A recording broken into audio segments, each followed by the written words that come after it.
Hello students, स्वागत है आप सभी का हमारे यूट्यूब चैनल इंग्लिश क्लासेज में। आज की वीडियो में 10th क्लास के स्टूडेंट्स के लिए कुछ मॉडल पेपर तैयार किए हैं, वो बनाने वाले हैं। तो अपने इन मॉडल पेपर्स को शुरू करें इससे पहले आप लोगों से एक बात कहना चाहेंगे, अगर आप हमारे चैनल पे हमारे वीडियोस देख रहे हो, वीडियोस पसंद आ रहे हैं, हमारे चैनल को सब्सक्राइब कीजिए, वीडियो को लाइक कीजिए, शेयर कीजिए। इसके अलावा आप हमारे टेलीग्राम चैनल को भी ज्वाइन कर सकते हैं, जिसका लिंक आपको नीचे डिस्क्रिप्शन बॉक्स में मिल जाएगा। ज्यादा समय नहीं लेते, शुरू करते हैं अपने आज की क्लास। ये रहा आपके सामने आपका पहला मॉडल पेपर जो मैंने तैयार किया, बिल्कुल इंपॉर्टेंट क्वेश्चन है। अब बात करते हैं इसमें जो पहला क्वेश्चन होगा वो टेंस पे आधारित होगा और टेंस के अपने पास 4 क्वेश्चन आएंगे। तो हमने जो मैंने बनाया वो देखो पहले। तो पहला क्वेश्चन है when he space watch TV someone knocked eight door. तो मैंने टेंसेस में बिल्कुल अच्छे से समझाया था कि जब दो वाक्य मेन से जुड़े हो और एक कार्य पहले से चल रहा हो और एक कार्य बीच में घटित हो, तो पहले से चल रहे कार्य को पास्ट कंटीन्यूअस टेंस में बनाते हैं और जो बीच में घटित होता है, तो किसी ने नॉक किया, इसका मतलब है वो पहले कोई काम कर रहा था। क्या कर रहा था? टीवी देख रहा था। तो टीवी देखने का काम पहले से चल रहा था और बीच में कोई आ गया तो उसने दरवाजे पे नॉक किया होगा। तो इस वाक्य को आपको पास्ट कंटीन्यूअस में बनाना है। पास्ट कंटीन्यूअस कब बनेगा? वाज या वर प्लस वर्ब की फर्स्ट फॉर्म प्लस आईएनजी, तो हो जाएगा वॉचिंग, वॉच वॉचिंग। नेक्स्ट है ये, तो बाय द नेक्स्ट वीक यानी अगले सप्ताह तक। तो मैंने एडवर्ब बताया कि बाय प्लस फ्यूचर टाइम हो तो उसके साथ हमेशा फ्यूचर परफेक्ट टेंस का प्रयोग होता है। और फ्यूचर परफेक्ट कब बनता है? जब आप विल या सेल, तो एग्जाम के साथ विल आ जाएगा, इसके साथ हैव लगाएंगे और वर्ब की थर्ड फॉर्म, तो यहाँ पे हो जाएगा स्टार्टेड और वाक्य हो गया आपका कंप्लीट। यानी बिल्कुल आप थोड़ा सा धैर्य से देखोगे, सुनोगे, तो आप अगर नहीं भी पढ़े हो तो इनको देखकर आप किसी भी क्वेश्चन को कर सकते हो। नेक्स्ट आता है इसमें, tomorrow the PM of India reach at Jaipur. अब जिस वाक्य में टुमारो आ जाता है वो वाक्य आपका फ्यूचर इंडेफिनिट में बनता है। फ्यूचर इंडेफिनिट कब बनता है? विल या सेल। तो सेल तो केवल आई और वी के साथ आता है, बाकी सभी के साथ आएगा ये विल, और विल या सेल प्लस वर्ब की फर्स्ट फॉर्म, तो हो गया वाक्य कंप्लीट। नेक्स्ट आते हैं ये बड़ा इंपॉर्टेंट है भाई, जो पहले एक बार बताते हैं। ए लायन इट ग्रास, शेर घास खाता है, नहीं खाता है, शेर की आदत नहीं है। तो इस वाक्य को आपको नेगेटिव बनाना पड़ेगा, क्योंकि शेर ऐसा करता ही नहीं है, घास खाता ही नहीं है। तो इसका मतलब इस वाक्य में आपको खुद को दिमाग लगाना है। और ये अपने पास क्या है? आदतन वाक्य है, और आदतन वाक्यों के आदतन कार्यों के साथ अपन कौन से टेंस का प्रयोग करते हैं? प्रेजेंट इंडेफिनिट का नेगेटिव वाक्य बनेगा। तो लोयन एक वचन है, डज नॉट और इट, और वाक्य हो जाएगा आपका कंप्लीट। इस तरीके से आपको वाक्य कंप्लीट करना है। नेक्स्ट क्वेश्चन आएगा आपके पास डायरेक्ट इनडायरेक्ट का। तो डायरेक्ट इनडायरेक्ट बनाते हैं इसका, तो क्या हो जाएगा आपके पास? Teacher said to students the earth moves around the sun. यानी जो अपने पास टीचर है वो बच्चों से कहते हैं पृथ्वी सूर्य के चक्कर काटते हैं। तो पहले सबसे पहले चीज बदलेंगे वो होती है आर्मी। तो मैं यहाँ पे पहले सब्जेक्ट लिख देता हूँ टीचर, उसके बाद में सेड टू को किस में बदलेंगे? आरएस के वाक्य पर डिपेंड करता है। अगर आरएस का वाक्य सिंपल या नेगेटिव हो तो सेड टू को टोल्ड में बदलते हैं और इसके बाद में स्टूडेंट्स लिख देते हैं। ये हो गया आपके पास आर्मी को बदल दिया। अब लगाते हैं कंजक्शन। कॉमा को तो हटाएंगे, कॉमा को हटाएंगे तो कंजक्शन लगाएंगे। कंजक्शन भी डिपेंड करता है अपने पास आरएस के वाक्य पे। अगर आरएस का वाक्य सिंपल या नेगेटिव है तो दैट कंजक्शन लगाते हैं। और इसके बाद में द अर्थ है तो ये चेंज नहीं होगी क्योंकि ये नाउन है। इसके बाद में इसका टेंस परिवर्तन नहीं होगा। क्यों नहीं होगा? क्योंकि ये शाश्वत सत्य है और शाश्वत सत्यों का टेंस परिवर्तन नहीं होता है। तो ये वाक्य हो गया आपका ऐसा कैसा कंप्लीट। नेक्स्ट आते हैं इसमें, श्याम सेड टू मीना। तो सबसे पहले तो इसको चेंज कर देते हैं, श्याम आस्क्ड। ये आस्क्ड में क्यों बदलाऊं? क्योंकि आरएस का वाक्य इंटरोगेटिव है। और मीना। अब बात करते हैं कंजक्शन की, कॉमा को हटाकर। अगर आरएस का वाक्य इंटरोगेटिव और किसी हेल्पिंग वर्ब से शुरू हो तो आप इफ या वेदर कंजक्शन का प्रयोग कर सकते हैं। अब जो इंटरोगेटिव वाक्य होता है उसको सिंपल बनाते हैं, तो कंजक्शन के जस्ट बाद में सब्जेक्ट लिखा जाता है। सब्जेक्ट है फर्स्ट पर्सन, आर्मी किस सब्जेक्ट के अनुसार? तो यहाँ पे श्याम के अनुसार हो जाएगा ही। अब जो टेंस है वो परिवर्तन होगा तो मे का बना देंगे माइट और वर्ब की फर्स्ट फॉर्म रहेगी माइट टेक। अब योवर है कौन सा पर्सन? सेकंड पर्सन, आर्मी के ऑब्जेक्ट के अनुसार। तो योवर पॉजेसिव फर्स्ट है तो मीना का पॉजेसिव फर्स्ट है वो हर होगा और बुक, और वाक्य को फुल स्टॉप लगाकर कर देते हैं कंप्लीट। अब आते हैं सब्जेक्ट वर्ब एग्रीमेंट में। Both Monu and Sonu. अब जब दो नाउन बोथ हैंड से जुड़ी होती है तो वो प्लूरल होती है और उसके साथ प्लूरल वर्ब का प्रयोग किया जाता है। मैंने क्लास में भी बता दिया है और यहाँ पे भी आपको समझ में आ गया होगा। नेक्स्ट आते हैं इसमें, मैथ्स ए हार्ड सब्जेक्ट। एक बात ध्यान में रखना, पुस्तकों के नाम और विषयों के नाम हमेशा एक वचन होते हैं, चाहे उसके अंत में एस या एस लगा रहे। तो ये सब्जेक्ट है अपने पास, math is a hard subject. Math है, गणित, वो कठिन सब्जेक्ट होता है। अब बात करते हैं पैसिव। पैसिव में है पहला question, please pass the salt. Cricket नमक पास करो, दो भाई मुझे। अब इसमें क्या है कि इसको दो तरीके से बना सकते हैं। पहले तो जिस वाक्य में प्लीज आ जाता है उसको आपको इसी तरीके से बनाना है, यू आर रिक्वेस्टेड टू, और उसके बाद में जो प्लीज है ये एक्स्ट्रा वर्ड को तो हटा देते हैं और वाक्य ऐसा कैसा लिख देते हैं, पास द सॉल्ट, और इसको कर देते हैं फुल स्टॉप लगाकर कंप्लीट। अब बात करते हैं दूसरा तरीका, वही जो लेट से बनाया है। अभी लेट से बनाएंगे तो let the salt be passed, बस इतना ही करना है, लेकिन वो नहीं लगाना है अगर प्लीज आया है तो इस पे बनाना है। अब आते हैं इसमें, समवन स्टोल माय बुक, किसी ने मेरी किताब चुरा ली। तो इसमें सबसे पहले तो लिखा जाएगा आपके पास object, object plus helping verb. अब हेल्पिंग वर्ब क्या आएगी, पास्ट इंडेफिनिट के पैसिव वॉइस का जो नियम होता है वो होता है ऑब्जेक्ट प्लस वाज या वर्ब। तो बुक ये क्वेश्चन है तो मैं यहाँ पे लिख देता हूँ वाज, ऑब्जेक्ट प्लस वाज या वर्ब प्लस वर्ब की थर्ड फॉर्म। तो स्टोल की थर्ड, ये सेकंड फॉर्म है, इसकी थर्ड फॉर्म होती है स्टोलन। और वो माई नहीं लिखा भाई, यहाँ पे माई बुक है तो माई बुक वॉज स्टोलन। और आप कहोगे बाय प्लस सब्जेक्ट, तो बाय प्लस सब्जेक्ट नहीं लिखा जाएगा इसमें, समवन। अगर बच्चे गलती से लिख भी देते हैं तो मेरे हिसाब से टीचर वो गलत नहीं करेगा, तो ये वाक्य हो जाता है आपका कंप्लीट। यानी इसका और जो सही पैसिव वॉइस है वो बनेगा माय बुक वॉज स्टोलन, क्योंकि अनिश्चित कर्ता को लास्ट में नहीं लिखा जाता है। अब आते हैं इसमें framing questions. Mister Anurag help the poor students, यानी मिस्टर अनुराग है वो गरीबों बच्चों की सहायता करते हैं, छात्रों की सहायता करते हैं। अब क्वेश्चन आ रहा है हु, तो जब कोई प्रश्न आपको हु से पूछा जाता है, मोस्टली ये मान के चलो ये मिल जाएगा आप लोगों को, बस नाम चेंज हो सकते हैं। हु आ जाए तो इसका मतलब है वो कर्ता जो है ना वाक्य का, उस कर्ता के बारे में पूछ रहा है, तो इसको तो छोड़ देते हैं। और जो वर्ब आई है वो ऐसे ऐसे लिख देते हैं यहाँ पे, who helps the poor students, और वाक्य को इंटरोगेटिव मार्क लगाकर करते हैं कंप्लीट। यानी करने का मतलब हु से अगर वाक्य आए तो कुछ नहीं करना, बस वो जो करता है उसको छोड़ देते हैं, बाकी ऐसा कैसा लिख देते हैं। अब आते हैं इसमें टेक क्वेश्चन में, ये थोड़ा सा ध्यान रखना भी इसका, क्यों ये इसलिए क्योंकि जब अपने पास नेगेटिव इंपेरेटिव सेंटेंस हो तो उसका आप दोनों नहीं बना सकते, इसका केवल सिंपल ही बनेगा और वो बनेगा विल यू और इंटरोगेटिव मार्क। लेकिन अगर यहाँ पे दूसरा अगर कोई बात होता तो मैंने अपनी पिछली क्लास में समझाया भाई, वो बात देख लेना कि क्लास लंबी हो जाएगी अपनी। तो इस तरीके से आपका ये मॉडल पेपर है वो बिल्कुल सोल्व हो जाता है। अब बात करते हैं नेक्स्ट, जो पहला क्वेश्चन है बिल्कुल अपने पास जो बोर्ड के द्वारा जारी किया गया मॉडल पेपर था उस पर आधारित है और बिल्कुल इंपॉर्टेंट क्वेश्चंस है, तो आपको समझना बहुत जरूरी है। इसमें जो पहला क्वेश्चन आएगा वो आएगा आपके टेंस पे आधारित। तो सबसे पहले क्वेश्चन, सबसे पहला जो प्रश्न दिया है वो दिया है रन फास्ट, यानी तेज दौड़ो, द ट्रेन लीव स्टेशन। तो अगर आप लोगों ने मेरी टेंस की क्लास देखी थी तो उसमें मैंने बताया था अगर कोई वाक्य अपने पास आदेशात्मक वर्ब या वाक्य से शुरू हो तो उसके बाद में प्रेजेंट कंटीन्यूअस टेंस का प्रयोग करते हैं। और प्रेजेंट कंटीन्यूअस टेंस कब बनता है, जब आप उसमें लगाते हो is am are plus verb के फर्स्ट फॉर्म प्लस आईएनजी। तो ट्रेन है वो एक वचन है तो इसके साथ आ जाएगा इज, और लीव में अपन जोड़ देंगे वर्ब की फर्स्ट फॉर्म प्लस आईएनजी। तो जिस वर्ब के अंत में ई होता है उसको ई को हटाकर आईएनजी जोड़ देते हैं। दूसरा क्वेश्चन, ही यूजुअली गेट अप अर्ली। वैसे अगर इसमें यूजुअली नहीं भी होता तो मैं इसमें आप लोगों से प्रेजेंट इंडेफिनिट ही करवाता है, क्यों, क्योंकि ये उसकी आदत है भाई, तो वह सामान्यतः क्या जल्दी उठता है। तो ये वाक्य आपका बनेगा प्रेजेंट इंडेफिनिट में यूजुअली के साथ प्रेजेंट इंडेफिनिट होती है। प्रेजेंट इंडेफिनिट का सिंपल सेंटेंस कब बनता है, जब आप उसमें वर्ब की फर्स्ट फॉर्म प्लस एस या एस लगाते हो तो कर्ता एक वचन होने पे वर्ब में एस या एस जुड़ता है। अभी इसमें एस ही क्यों जुड़ा है इसके लिए क्लास देख लेना। नेक्स्ट है when she finished her work she went out।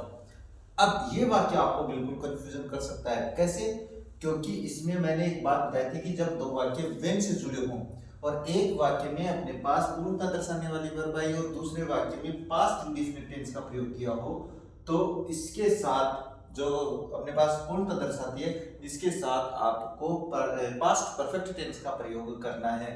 और इसमें अगर पास्ट परफेक्ट बनाएंगे तो कैसे बनेगा, हैड प्लस वर्ब की थर्ड फॉर्म बनेगा। इस तरीके से आपको, और अपने पास बच्चे क्या कर देते हैं, वेन से देखा पास्ट इंडेफिनिट, इसको भी पास्ट इंडेफिनिट कर देते हैं, जो गलत हो जाता है। नेक्स्ट क्वेश्चन में इफ यू वर्क हार्ड, अगर आप लोगों ने कंडीशनल सेंटेंस देखे हैं तो ये वाक्य आपको कोई ज्यादा दिक्कत नहीं देने वाला है। अगर इफ वाला वाक्य प्रेजेंट इंडेफिनिट में हो तो बाद वाले वाक्य में आपको विल प्लस वर्ब की फर्स्ट फॉर्म करनी है, तो ये हो जाता है आपका वाक्य कंप्लीट। इस तरीके से आपके टेंस तो हो गए कंप्लीट। इसके बाद में जो क्वेश्चन आएगा वो बिल्कुल डायरेक्ट इनडायरेक्ट का आएगा, इसी पे आधारित है, तो मैंने वही तो बनाया है। तो इसका अगर अपन इनडायरेक्ट बनाएंगे तो जो सबसे पहले चीज बदली जाती है, मैं यही से लिख देता हूँ भाई, जो सबसे पहले बदला जाता है वो होता है आरवी। तो मैं सबसे पहले ये लिखता हूँ द टीचर। अब इसमें आरवी है जो सेड है वो बदलेगा कि नहीं बदलेगा ये डिपेंड करता है। अगर आरवी के वाक्य में ऑब्जेक्ट हो तो ही अपन आरवी को बदलते हैं, अन्यथा आरवी को नहीं बदलते हैं। तो मैंने यहाँ पे सेड को सेड रख दिया। अब बात करते हैं कंजंक्शन की, तो कॉमा को हटाएंगे तो अगर आरएस का वाक्य सिंपल या नेगेटिव हो तो दैट कंजंक्शन लगाते हैं, आप लोग क्लास में देख लेना मेरे। अब बात करते हैं नेक्स्ट। अब इस वाक्य में ये सब्जेक्ट है, ये वर्ब की फर्स्ट फॉर्म है और ये अपने पास ऑब्जेक्ट मान के चलो। अब बात करते हैं कि ये क्या है, फॉर्च्यून फेवर्स द ब्रेव, यानी भाग्य भी बहादुरों का साथ देता है। तो एक कहावत है और कहावतों का आप टेंस परिवर्तन नहीं करते हैं, तो ये इसका टेंस परिवर्तन नहीं होगा, ये आपको ध्यान में रखना है। ये मैंने क्लास में बिल्कुल आसानी से आप लोगों को बताया, ये तो इंपॉर्टेंट एग्जांपल्स है वो मैं आप लोगों को सोल्व करवा रहा हूँ। इसका बनाएंगे, इसमें सबसे पहले सेट यानी आरवी को बदलेंगे। तो आरवी को बदलने के लिए मैंने बता दिया भाई आप लोगों को क्या देखना है, आरवी को बदलने के लिए देखना आरएस का वाक्य। अब आरएस का वाक्य आपके पास इंटरोगेटिव हो तो जो सेड टू है इसको अपन आस्क्ड में बदलते हैं, तो मैंने आस्क्ड में बदल दिया। मी कंजंक्शन की बारी, अगर अपने पास कोई आरएस का वाक्य इंटरोगेटिव हो, किसी डबल एच वर्ड से प्रारंभ हो, तो उसी डबल एच वर्ड को अपन क्या बना देते हैं, कंजंक्शन बना देते हैं। इसके बाद में जो इंटरोगेटिव वाक्य होता है उसको सिंपल बनाते हैं, तो कंजंक्शन के जस्ट बाद में आपको सब्जेक्ट लिखना होता है। सब्जेक्ट क्या है, यू, कौन सा पर्सन, सेकंड पर्सन आरवी के ऑब्जेक्ट के अनुसार। तो इसका भी अपन क्या बनाएंगे, यहाँ पे सब्जेक्ट बनाएंगे और इसका सब्जेक्ट हो जाएगा आई। अब टेंस कौन सा है, पास्ट इंडेफिनिट, परिवर्तन होगा बिल्कुल क्योंकि आरवी पास्ट में है, और पास्ट इंडेफिनिट को अपन पास्ट परफेक्ट में बनाते हैं, और पास्ट परफेक्ट का बनता है हैड प्लस वर्ब की थर्ड फॉर्म, ये रही वर्ब की फर्स्ट फॉर्म, तो इसको अपन बना देते हैं थर्ड फॉर्म, तो हैड टेकन हो गया पास्ट इंडेफिनिट का पास्ट परफेक्ट। इसके बाद में आ रखा है माई कौन सा पर्सन, फर्स्ट पर्सन आरवी के सब्जेक्ट के अनुसार। अब ये है क्या, ये है पजेसिव फर्स्ट, और पजेसिव फर्स्ट है तो सी का भी क्या बनाएंगे, पजेसिव फर्स्ट बनाएंगे, तो क्या हो जाएगा हर और बुक, और वाक्य हो गया आपका कंप्लीट। इंटरोगेटिव मार्क है वो हट जाएगा। अब आते हैं इसमें सब्जेक्ट वर्ब एग्रीमेंट में, बहुत शानदार तरीके से बनाई है मैंने, 3 क्लास बनाई है, आप तीनों देख लेना। जब अपने पास वाक्य में अपने वन ऑफ और प्लूरल, यानी ये मैंने क्लास में बनाया आप देख लेना, वन ऑफ और पीसीएन प्लूरल काउंटेबल नाउन हो तो इसमें जो नाउन आएगी, जो वर्ब आएगी वो इसके अनुसार आएगी, वन के अनुसार। तो यहाँ पे आपको इसका प्रयोग करना है, यानी कहने का मतलब अगर वाक्य में वन ऑफ और इसके बाद बहुवचन कर्ता आ रखा है तो आपको एक वचन क्रिया का प्रयोग करना है। मेरी क्लास में देखा मैंने समझाया आप लोगों को। इसके बाद आते हैं इसमें the players of this team, the players of this team. तो जब दो नाउन ऑफ से जुड़ी होती है, जब दो नाउन ऑफ से जुड़ी होती है तो पहली वाली नाउन के अनुसार आपको वर्ब का प्रयोग करना होता है। तो प्लेयर्स ऑफ बहुवचन है और बहुवचन है तो इसमें यहाँ पे क्या आ जाएगा, सॉरी यहाँ पे ईडी आएगा भाई वर्ब की थर्ड फॉर्म के साथ, तो यहाँ पे आपको हैव का प्रयोग करना है, तो वाक्य हो गया आपका कंप्लीट। यानी कहने का मतलब the players of this team have worked hard to win, तो यहाँ पे अपने पास वाक्य हो जाता है कंप्लीट। अब आते हैं इसमें help the passive voice, passive voice के बाद क्या है, तो हेल्प द पुअर, यानी आपको गरीबों की सहायता यानी गरीबों की सहायता करो। अब इस वाक्य में इसके साथ या तो आप एडवाइस का प्रयोग कर सकते हो या लेट से शुरू होने वाला, लेट से बना सकते हो इसको। लेट वाले वाक्य का मैंने एग्जांपल बनाया भाई, लेट की क्लास भी अलग बनाई थी। लेट उसके बाद में आपको क्या करना है, जो ऑब्जेक्ट है वो लिखना है the poor, let the poor. उसके बाद में लगाना आपको बी, और बाद में वर्ब की थर्ड फॉर्म, ये रही वर्ब, तो इसकी थर्ड फॉर्म लगा देते हैं। अब एक तो हो गया ये। अब इसका दूसरा तरीका भी है भाई, इसमें अपने पास क्या है कि गरीबों की सहायता करो, तो तुम्हें सलाह दी जाती है, तो इसमें क्या हो जाएगा, you are advised, advised to. अब इतना आपने खुद को लिखना है, और इसके बाद कंप्लीट वाक्य ऐसा कैसा लिख देना है, हेल्प द पुअर, और इस तरीके से आपका वाक्य है वो कंप्लीट हो जाता है। अब बात करते हैं नेक्स्ट है, फार्मर सोव्ड सीड्स लास्ट मंथ, यानी किसान ने पिछले महीने बीज बोए। तो इसका सबसे पहले पैसिव वॉइस में क्या लिखेंगे, ऑब्जेक्ट लिखेंगे। तो इसका ऑब्जेक्ट क्या है, सीड्स। कैसे पहचानना है, कर्ता वर्ब, और वर्ब के द्वारा क्या काम खत्म हो रहा है, सीड्स का। और ये लास्ट मंथ तक वो तो टाइम है, तो टाइम में वो कभी भी ऑब्जेक्ट नहीं होता है, तो यहाँ पे सबसे पहले लिखूंगा मैं सीड्स। अब ये टेंस कौन सा है, ये है पास्ट इंडेफिनिट, और पास्ट इंडेफिनिट का जो पैसिव वॉइस वो बनता है, वो बनता है ऑब्जेक्ट प्लस वाज या वर्ब। तो सीड्स बहुवचन है, तो आ गया वर्ब। इसके बाद है सब्जेक्ट, ऑब्जेक्ट प्लस वाज या वर्ब प्लस वर्ब की थर्ड फॉर्म। तो सोव्ड की ये सेकंड फॉर्म है, और इसकी थर्ड फॉर्म भी यही रहती है। ये हो गया। इसके बाद में जो बच गया पहले वो लिखेंगे लास्ट मंथ, लास्ट मंथ। अब बाय प्लस सब्जेक्ट लिखेंगे, तो बाय फार्मर्स, बाय फार्मर्स, और वाक्य हो गया आपका कंप्लीट।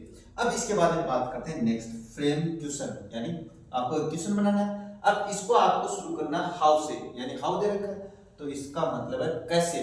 तो जो कैसे का आंसर है उसको तो छोड़ देते हैं, कैसे का आंसर है बाय रनिंग फास्ट, तो इसको तो छोड़ देंगे।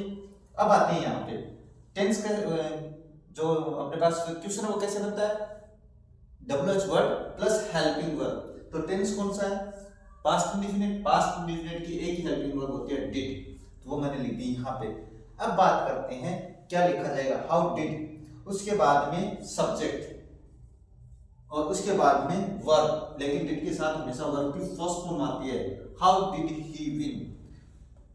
अब बच गया क्या इसमें, द रेस, तो यहाँ पे आप लिख देंगे द रेस, और वाक्य हो जाएगा आपका कंप्लीट, और इंटरोगेटिव मार्क लगा देंगे। अब आते हैं इसमें टेक क्वेश्चन में, बहुत आसान है। समवन हेल्प्ड हिम, किसी ने उसकी सहायता की। और मैंने टेक क्वेश्चन की क्लास बनाई थी, जिसमें मैंने बताया था कि अगर कोई इंडेफिनिट प्रोनाउन हो सजीव, तो उसके लिए आपको ही का प्रयोग करना है। तो सबसे पहले तो अपन करेंगे क्या, सिंपल वाक्य है पास्ट इंडेफिनिट का, और पास्ट इंडेफिनिट का जो बनेगा वो बनेगा डिडंट, क्योंकि हेल्पिंग वर्ब प्लस नोट लगाते हैं, तो डिड की जो साथ नोट जुड़ेगा तो वो हो जाएगा डिडंट, और इसके लिए अपन कर देंगे ही, और इंटरोगेटिव मार्क लगा देते हैं, वो हो जाता है कंप्लीट। अब बात करते हैं नेक्स्ट पर, और इसमें भी मैंने बहुत ही ज्यादा इंपॉर्टेंट क्वेश्चन है वो बनाए, तो आपको इनको ध्यान से सुनना है। तो सबसे पहला क्वेश्चन है, please shut the door before. बड़ा इंपॉर्टेंट क्वेश्चन है, किस कारण से, क्योंकि इसमें बच्चे बिल्कुल क्या करते हैं कि बिफोर के पहले तो आप देखते हो कि पास्ट परफेक्ट का, बिफोर के बाद में पास्ट इंडेफिनिट, तो इसको या तो पास्ट इंडेफिनिट बना देते हो, लेकिन यहाँ पे ये कंजक्शन नहीं है, यहाँ पे ये प्रीपोजिशन है। और अगर बिफोर के जस्ट बाद में आपसे वर्ब भरवाई जाती है, तो हमेशा यानी प्रीपोजिशन के बाद में हमेशा वर्ब की फर्स्ट फॉर्म प्लस आईएनजी आती है, तो यहाँ पे बिफोर गोइंग आएगा। इसमें आपको कुछ दिमाग नहीं लगाना है, अगर बिफोर के जस्ट बाद में वर्ब भरवाए तो वर्ब की फर्स्ट फॉर्म प्लस आईएनजी ही भरना है। नेक्स्ट है C space listen news at that time. जिस वाक्य में एट दैट टाइम आता है वो वाक्य आपका पास्ट कॉन्टिन्यूअस का होता है, और पास्ट कॉन्टिन्यूअस का बनता है वाज या वर प्लस वर्ब की फर्स्ट फॉर्म, वर्ब की फर्स्ट फॉर्म प्लस आईएनजी, तो हो जाएगा वाज लिसनिंग, क्योंकि करता है एक्शन है तो वाज आएगा। नेक्स्ट है देयर स्टॉप बसेस, वहां पे बस रुकती है।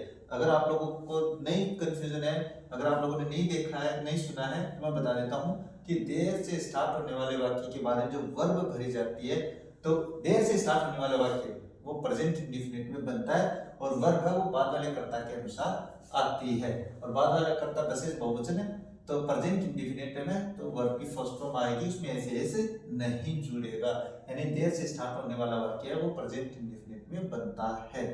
नेक्स्ट आते हैं इसमें, I space be to Agra many times. अब जिस वाक्य में वर्ब भरानी है आपको बी, तो उसके लिए मैंने तो बता दिया कि is am are was verb में चेंज करते हैं, लेकिन यहाँ पे इसका मतलब है कि मैं आगरा कई बार जा चुका हूँ। इसका मतलब हो चुका हूँ का मतलब जा चुका हूँ। तो ये वाक्य आपका प्रेजेंट परफेक्ट में बनेगा, और प्रेजेंट परफेक्ट में आई हैव बीन आएगा इसमें। क्यों? क्योंकि जब इसमें एक संकेत होता है तब तो अपन इसको वाज या वर्ब में या इज एम आर में चेंज करते हैं, लेकिन इसके द्वारा कोई कार्य घटित होता है तो उसके साथ आपको प्रेजेंट परफेक्ट टेंस का प्रयोग करना होता है। अब बात करते हैं नेक्स्ट, डायरेक्ट इनडायरेक्ट। क्वेश्चन है, a beggar said to me please give me some food. भिखारी ने मुझसे कहा मुझे कुछ खाना दीजिए कृपया। तो इस वाक्य को इनडायरेक्ट बनाएंगे तो सबसे पहले इसको बदलेंगे, तो ये लिख देते हैं ए बेगर। अब उसने प्लीज कहा है तो सेड टू को अपन किस में चेंज करेंगे? रिक्वेस्टेड में चेंज करेंगे, तो हो गया रिक्वेस्टेड और मी। अब बात करते हैं कंजंक्शन की। अगर आरएस का वाक्य इंपेरेटिव हो और किसी वर्ब से शुरू हो, ये तो अपने पास एक्स्ट्रा वर्ड है, तो टू कंजंक्शन का प्रयोग करते हैं। एक्स्ट्रा वर्ड को छोड़ देते हैं और वाक्य ऐसा का ऐसा लिख देते हैं, लेकिन प्रोनाउन को बदलते हैं फर्स्ट पर्सन बेगर के अनुसार, और हो जाएगा सम फूड, और वाक्य हो गया आपका कंप्लीट। इस तरीके से आपको बनाना है। नेक्स्ट आते हैं इसमें, he said who helped you। अब बात करते हैं कि इसको चेंज करेंगे, कंफ्यूजन आएगा भाई इसमें पक्का। देखो मैं बता देता हूँ, he said, तो said को या तो आप पास्ट में बदल देना, नहीं बदलोगे कोई दिक्कत नहीं है क्योंकि इसमें ऑब्जेक्ट नहीं है। अब कंजंक्शन की बात करें तो who कंजंक्शन हो गया, डबल एच वर्ड से शुरू हो रखा है। टेंस कौन सा है? पास्ट इंडेफिनिट, तो पास्ट इंडेफिनिट का टेंस परिवर्तन होगा हेल्प्ड, हैड हेल्प्ड हो जाएगा।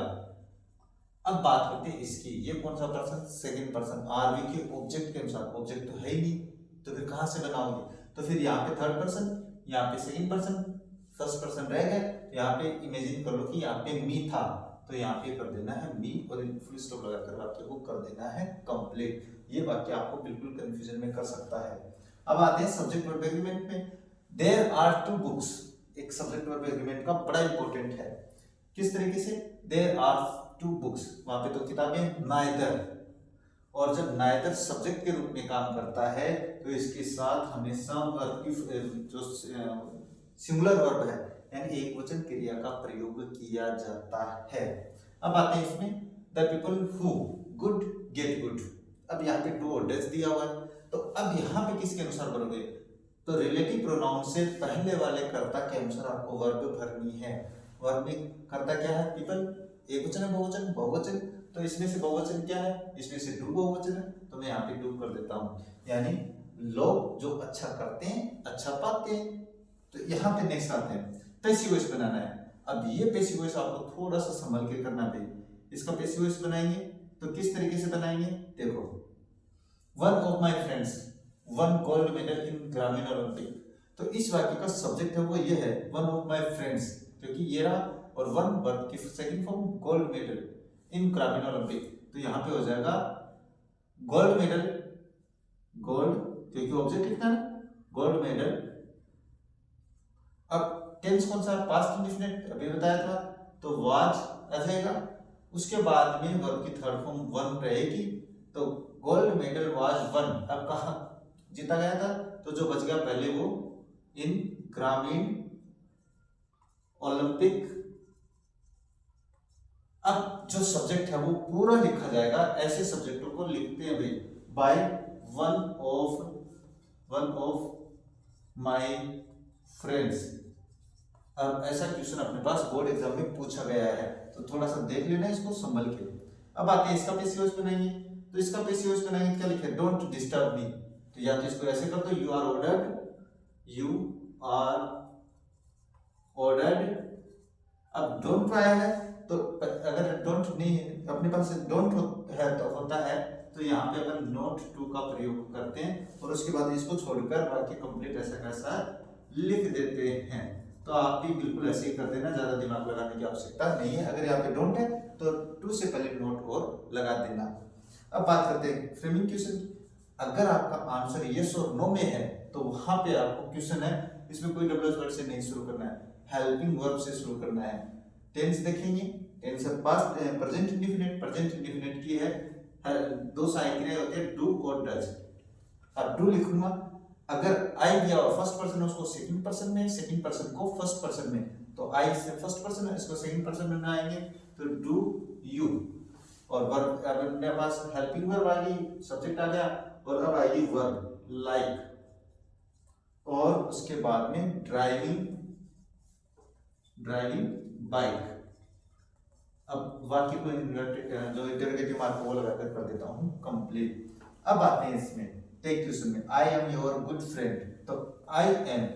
अब टेक क्वेश्चन में मैंने बताया था कि हेल्पिंग वर्ब अगर सिंपल वाक्य है तो उसका टेक क्वेश्चन नेगेटिव बनता है, तो एम में जब नोट जोड़ते हैं तो वो आरंट हो जाता है, आरंट आई, और वाक्य में इंटरोगेटिव मार्क लगाकर कर देते हैं इंटरोगेटिव, यानी टेक क्वेश्चन बना देते हैं। इस तरीके से आपका ये मॉडल पेपर भी कंप्लीट हो जाता है। आज की क्लास में बस यही 3 मॉडल पेपर, अगर आगे जरूरत पड़ेगी तो एक और क्लास बना देंगे। मुझे लगता है इतनी क्लास में आप लोगों के समझ में आ गया होगा। तो मिलते हैं आप लोगों से आगे एक नया टॉपिक लेकर, तब तक देखते रहिए हमारा चैनल। जय हिंद, जय भारत।